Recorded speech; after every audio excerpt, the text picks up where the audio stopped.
Congresswoman Escobar didn't hold back. She demanded answers from Secretary Noem after an ICE raid traumatized a U.S. citizen family and union rights were ignored. Here's the moment accountability was put front and center. Madam Secretary, I have a question related to something more close to home for me in the community in El Paso with DHS employees. For decades, CBP employees who work at our land ports of entry have been contractually allowed by CBP to have an off-site location for their union.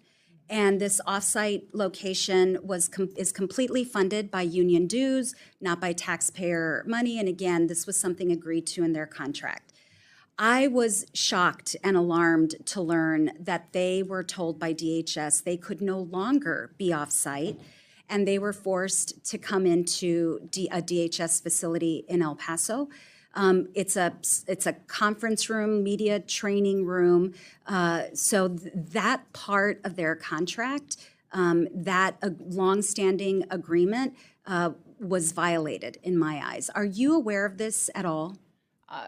I have heard about it, but I don't know the details of that agreement, so I can follow up with you and get that back to you. And if you would lay out the concerns for being co-located, I think that would be fantastic for me to know. We will. We'll make sure to communicate with your team. Would love to work with you on this. The same has not been true for the Border Patrol Union. So there's disparate treatment, and additionally, just to very quickly lay out why it's important for union members to be able to speak to their union leaders in private, and being located in a small conference room, media training room, offers no privacy. There are other issues, but I look forward to working with you on that. I do know that the difference in the two unions is important, and I'll look into how those were interpreted. And I also know that the one union is located under the Treasury Union as well, and that defines some requirements and for how it's regulated and set out going forward. So I'll see if that is the determining factor on why there was a difference in how the locations were determined. And I would ask, Madam Secretary, that you please allow the El Paso Union to continue to be housed off-site. It is their preference, doesn't impact the budget or appropriations. They pay for it.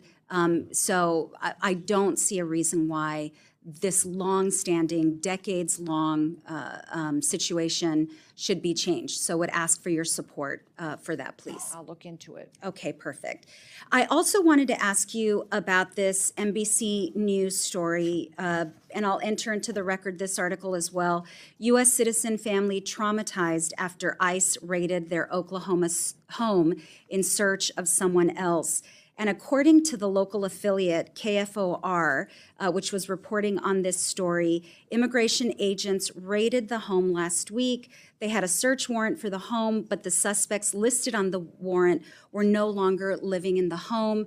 The family was forced to wait outside in the rain during the search. A mother and her girls, all U.S. citizens. Their money was taken, their laptop, their cell phone. I asked you at the top of our first round if you believed it was important for DHS and if you would attest to the fact that DHS needs to rectify any mistakes.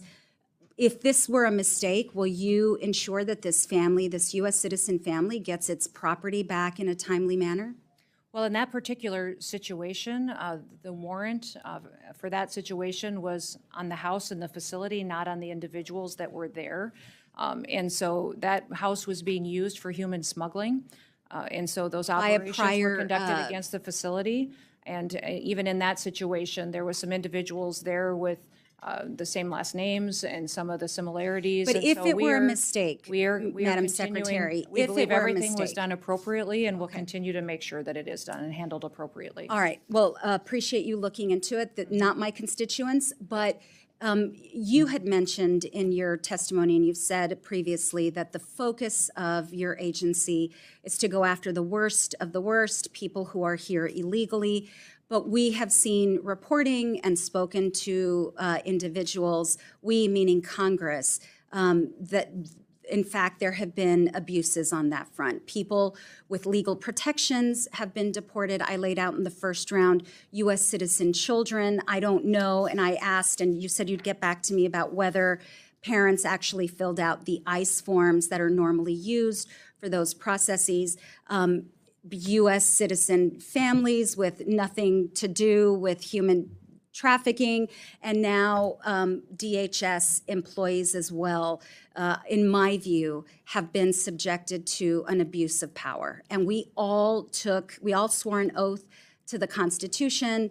This is a democratic republic. Rule of law is important, due process is important, and ultimately that will be my North Star, not just in this hearing, but throughout everything that I work on as a member of Congress. I thank you, Madam Secretary, and Mr. Chairman, I yield back. In this hearing, Congresswoman Veronica Escobar did something that many elected officials shy away from. She held Secretary Kristi Noem accountable, not just for policy, but for the very real human consequences of administrative actions. She pressed her on two separate but deeply connected issues: the treatment of DHS union members and the ICE raid on a family of U.S. citizens in Oklahoma. Both issues highlight a recurring tension in government operations: how bureaucratic decisions can directly affect the lives, safety, and rights of ordinary Americans. On the first issue, Escobar brought attention to a long-standing arrangement where CBP employees were allowed to maintain an off-site union location fully funded by union dues, not taxpayers. This may seem like a minor administrative detail, but it is profoundly important. Private union spaces are not about luxury. They are about ensuring confidentiality, protecting employees from retaliation, and allowing workers to communicate freely with their leadership. By forcing the union into a cramped DHS facility, privacy is undermined, morale is hurt, and trust between employees and management erodes. Escobar highlighted that this is not merely a procedural concern.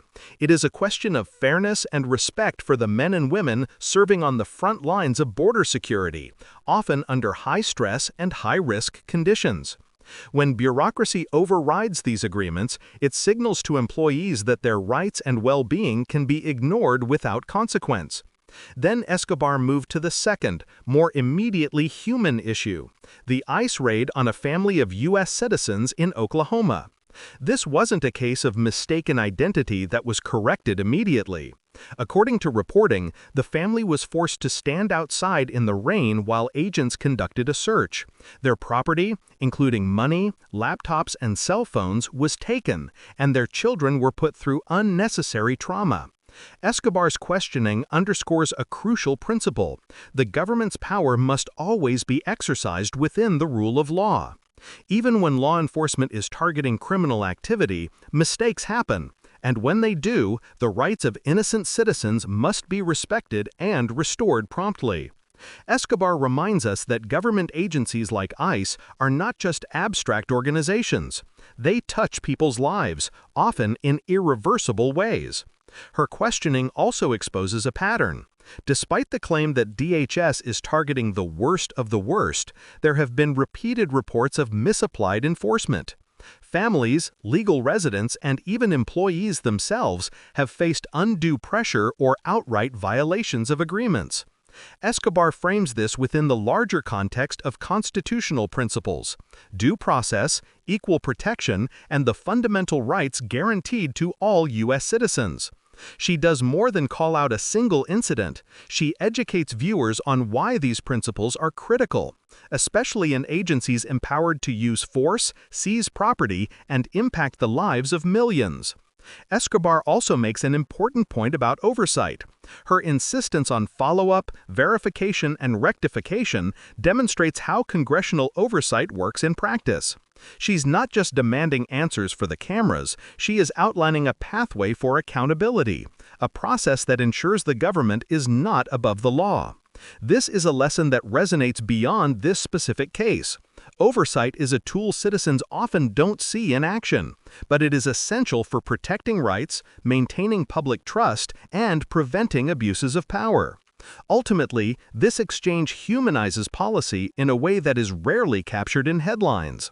It reminds viewers that behind every union dispute, every raid, every enforcement action, there are real people whose lives, livelihoods, and dignity are at stake.